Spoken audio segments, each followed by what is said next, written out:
Welcome students. आज हम लोग features of the Swiss constitution का पार्ट 4 कर रहे हैं। हम लोग ऑलरेडी 3 पार्ट्स कर चुके हैं, जिसमें हम लोगों ने प्रीएम्बल पार्ट 1 में, फिर हम लोगों ने रिटन एंड रिजिड कॉन्स्टिट्यूशन और बिल ऑफ राइट्स, ये सब हम लोग कर चुके हैं फीचर्स।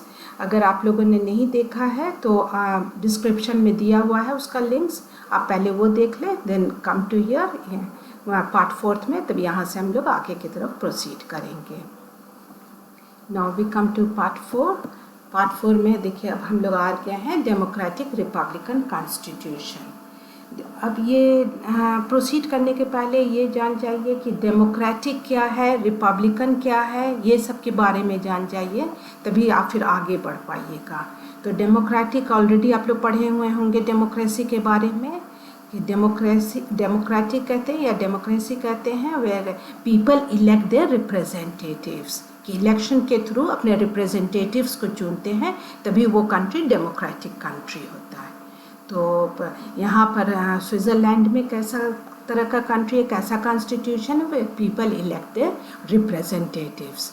फिर रिपब्लिकन है। What do you mean by republican? Republican where the head of the state is an elected one, जहाँ पर head of the state elected आए हैं। ठीक है, इसके कॉन्ट्रास्ट में क्या हो जाएगा, रिपब्लिकन का ठीक कॉन्ट्रास्ट हम क्या हो जाता है, मोनार्की, कि जहाँ पर या हेरिडेटरी हेड, कि जहाँ पर मोनार्की है या हेरिडेटरी हेड है, कि राजशाही है और वंशवाद है, तो वो रिपब्लिकन नहीं हुआ, वो राजशाही कहिएगा।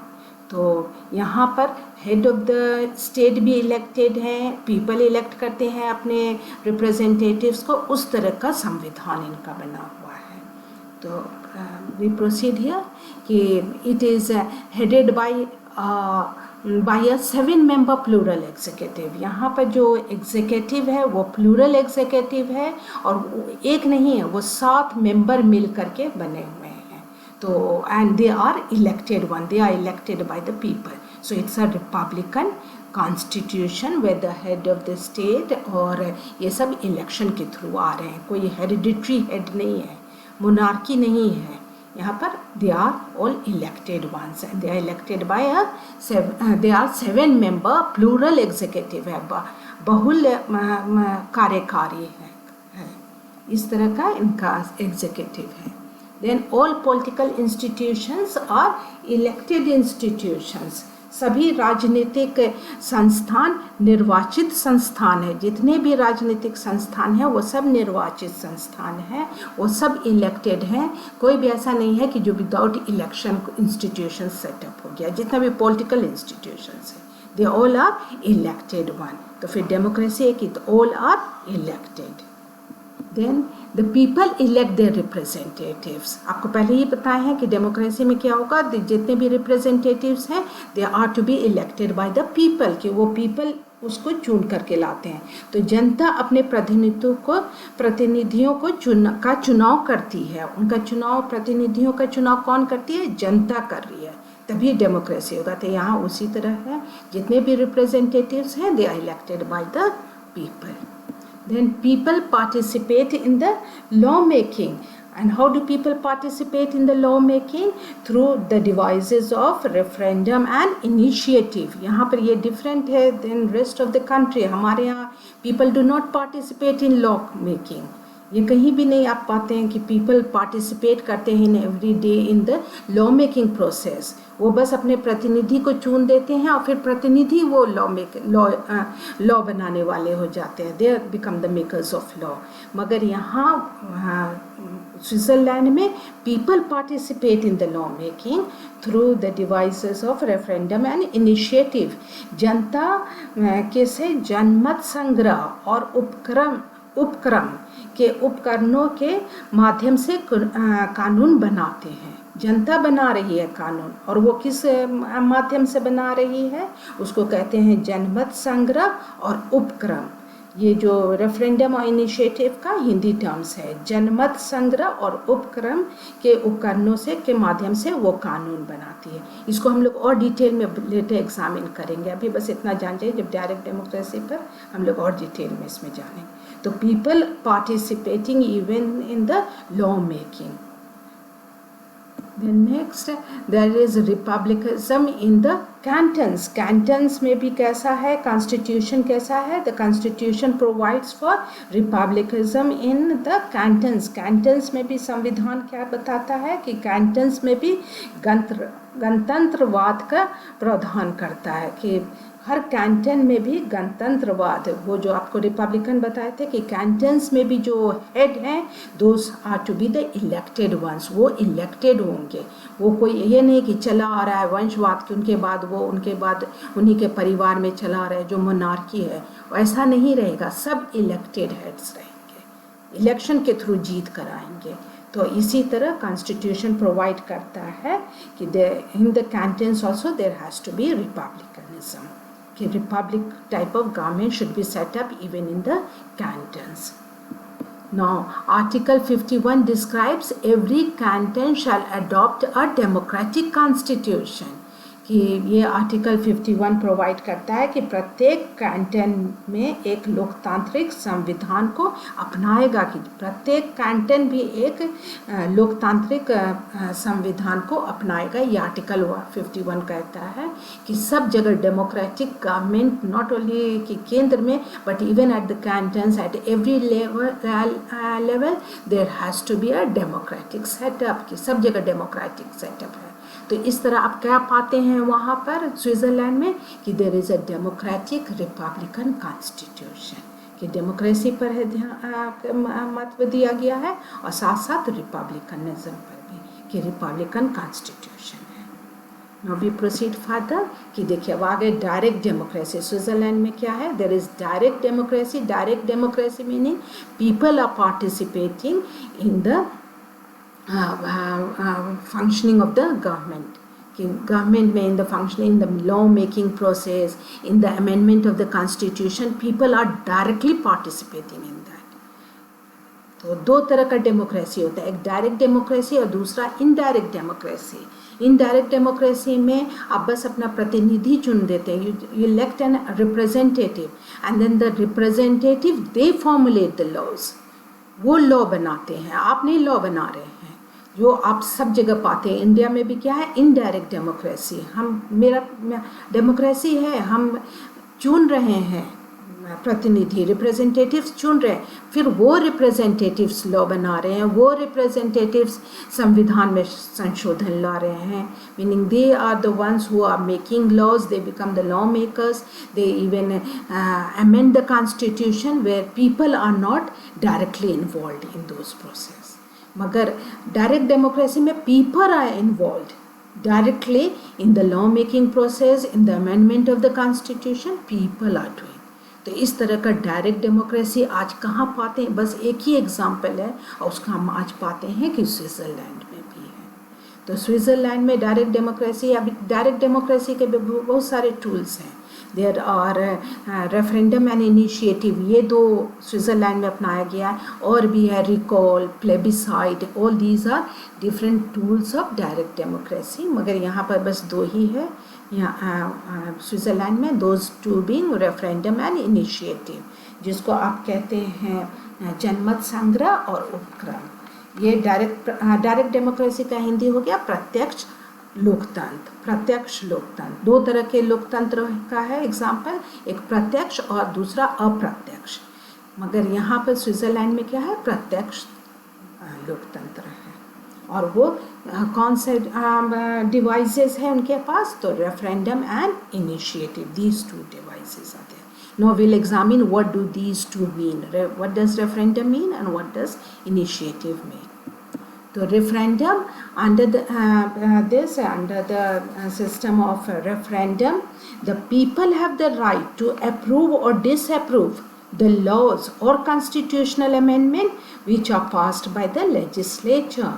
यहाँ पर पीपल को वो राइट दिया गया है, अधिकार है, लोगों को वो अधिकार है कि जिससे वो स्वीकृत या अस्वीकृत करते हैं किसी भी कानून या संवैधानिक संशोधन का जो विधायिका द्वारा घोषित या पारित हुआ है।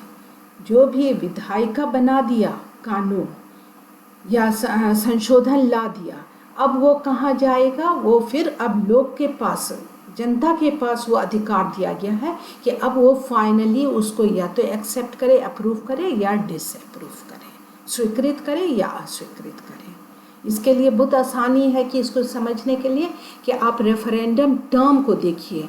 तो रेफरेंडम टर्म में आता है रेफर मतलब कि एक बार कानून बन गया या संशोधन हो गया, then it is referred to the people for their final say. अब वो रेफर कर दिया गया पीपल को, अब उनका क्या फाइनल से है, वेदर दे अप्रूव या disapprove the work of the legislature. जो लेजिस्लेचर कर दिया काम, या तो उसको वो अप्रूव कर देते हैं अगर वो चाह रहे हैं लोग, और अगर जनता नहीं चाह रहा है तो उसको डिसअप्रूव कर देगा, उसको स्वीकृत करे या अस्वीकृत करे। तो लास्ट फाइनल से किसके पास रिसाइड करता है? Finally it resides with the people. The people have the right to approve or disapprove the laws or constitutional amendments which have been passed by the legislature. जो legislature से हो गया उसको फिर finally last step कौन करेगा? That will be done by the people. तो that is it. अंदर आप रेफरेंडम समझ गए? रेफरेंडम कहते हैं जनमत संग्रह को। फिर है under the system of initiative. Initiative हो गया उपक्रम कि under the system the Swiss voters can initiate any proposal for constitutional amendment.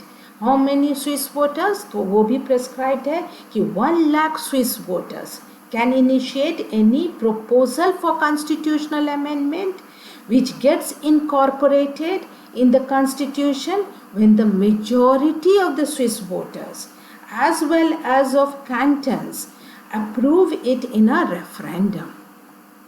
कि वो 1 लाख स्विस वोटर्स मतदाता संवैधानिक संशोधन के लिए प्रस्ताव शुरू करते हैं, वो प्रस्ताव शुरू कर रहे हैं, और वो संविधान का हिस्सा कब बन जाता है? जब स्विस मतदाता या कैंटन्स जनमत संग्रह में मंजूरी दे देते हैं।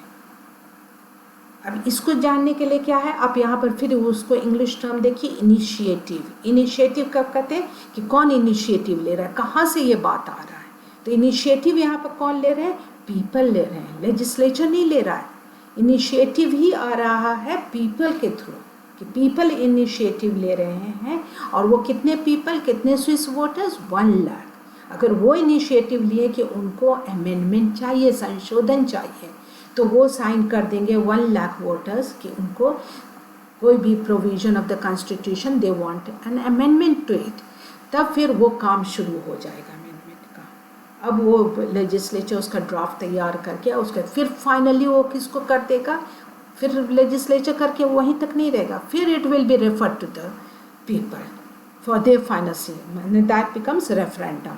अब वो फिर रेफरेंडम के लिए चला जाएगा। इनिशिएटिव से स्टार्ट हुआ और फिर लास्ट स्टेप आ जाएगा रेफरेंडम, कि रेफर हो जाएगा to the people for their final say कि वेदर दे अप्रूव और डिसअप्रूव। अब जब पीपल एंड कैंटन्स दोनों मेजॉरिटी में अगर वो अप्रूव कर दिए तो हो जाएगा, वो अमेंडमेंट आ जाएगा, संशोधन। अगर वो अस्वीकृत कर दिया, डिसअप्रूव कर दिया, तो फिर वो ड्रॉप हो जाएगा, वो ख़त्म हो जाएगा बात।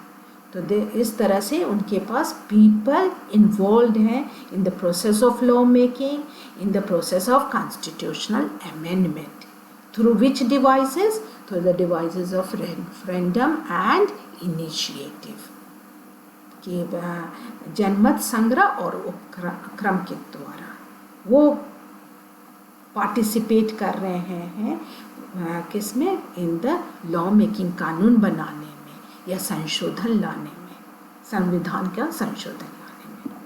अब referendum is a negative device. Referendum negative device है, क्यों? By which people rectify the errors of the federal assembly, कि फेडरल असेंबली की कुछ गलत किया है क्या, उसको रेक्टिफाई कर रहा है। तो referendum is a negative device by which people rectify the errors of the federal assembly. जनमत संग्रह, उसको जनमत संग्रह कहते हैं, एक नकारात्मक उपकरण है जिसके द्वारा लोग संघीय संसद की गलतियों को सुधार सकते हैं। कि संघीय जो संसद है अगर वो गलती किया है तो उसको सुधार कि कौन करेगा? पीपल करेंगे, जनता करेगा। तो वो गलतियों को सुधारे, तो it becomes a negative device. An initiative is a positive device by which people ensure desired constitutional changes. Positive device है। कैसे कि उपक्रम एक सकारात्मक उपकरण है जिसके द्वारा लोग संवैधानिक परिवर्तन सुनिश्चित कर सकते हैं, कि वो जो है स्टार्ट करते हैं कि उनको चाहिए कुछ पॉजिटिव, कुछ करने की कुछ इच्छा उनको, और उसको करने के लिए पॉजिटिव एक काम उसको करने के लिए वो सुनिश्चित कर रहे हैं, कुछ परिवर्तन लाना चाह रहे हैं। तो इस तरह दोनों है अल्टीमेटली क्या है, these two are tools of direct democracy, referendum and initiative. और भी टूल्स हैं मगर इनके यहाँ ज़्यादा अपनाया गया है ये दो, referendum and initiative. Then finally, people directly participate in legislation through the devices of referendum and initiative. लोग जनता वहाँ जो है विधान या विधि बनाने में सीधे तरह से भाग लेते हैं। और किस तरह वो किन उपकरणों से भाग ले रहे हैं विधि बनाने में या विधान में, थ्रू जनमत संग्रह और उपकरण के द्वारा। तो इस तरह पीपल डायरेक्टली इन्वॉल्व हैं in the democratic processes of the country. जितना भी डेमोक्रेटिक काम हो रहा है उसमें पीपल का डायरेक्ट पार्टिसिपेशन है। तो ये हम आज के दिन में बस स्विट्ज़रलैंड में पाते हैं, ये कहीं भी नहीं है। इट्स वेरी डिफ़िकल्ट कि आज के दिन में जब लोग को इतना काम है तो वो डायरेक्टली पार्टिसिपेट करें in the democratic process. How do they participate? They participate indirectly और सब कंट्री में थ्रू देयर रिप्रेजेंटेटिव्स, उनके रिप्रेजेंटेटिव्स करते हैं। मगर यहाँ पर दे आर डायरेक्टली पार्टिसिपेटिंग और वो through the devices of referendum and initiative. तो आज हमारा यहीं तक क्लास रहा, आगे भी अभी कंप्लीट नहीं हुआ है और भी हम लोग आगे करेंगे। आप लोग यहाँ पर देखते रहिए, हमारा और भी वीडियो आएगा। और जो लोग मिस कर गए हैं आप अभी जा करके लिंक में इसमें देख लीजिए डिस्क्रिप्शन में, वहाँ पर और लिंक्स है जो हमारा कंप्लीट हो चुका है। Okay, thank you.